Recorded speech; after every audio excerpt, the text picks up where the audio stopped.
杏鲍菇你会怎么做？凉拌还是炒着吃？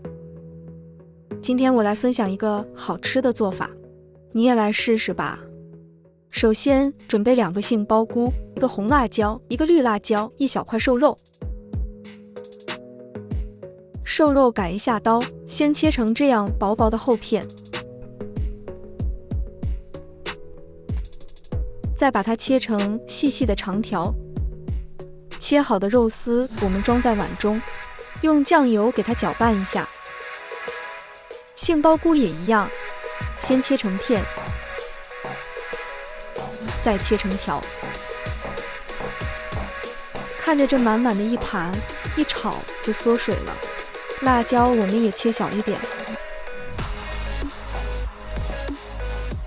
这样青红搭配，看着就是一道美味。再拍2颗大蒜，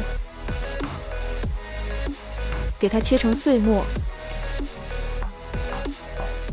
放在一旁备用。锅中加水，倒入切好的杏鲍菇，稍微压一下。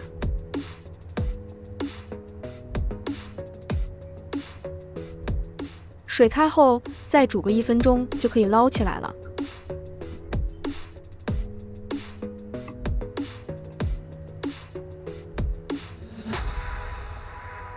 起锅烧油，倒入腌好的瘦肉，稍微翻炒一下，再倒入辣椒、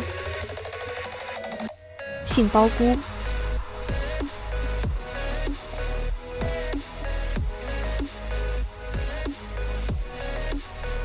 加一点点盐、大蒜，再来点灵魂酱油，一起翻炒均匀，就可以出锅了。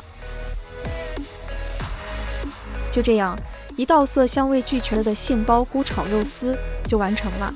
你学会了吗？如果有不清楚的地方，欢迎评论区留言告诉我，我将会第一时间回复。如果你也喜欢我的视频，麻烦帮忙关注一下。感谢您的收看，我们下期视频再见。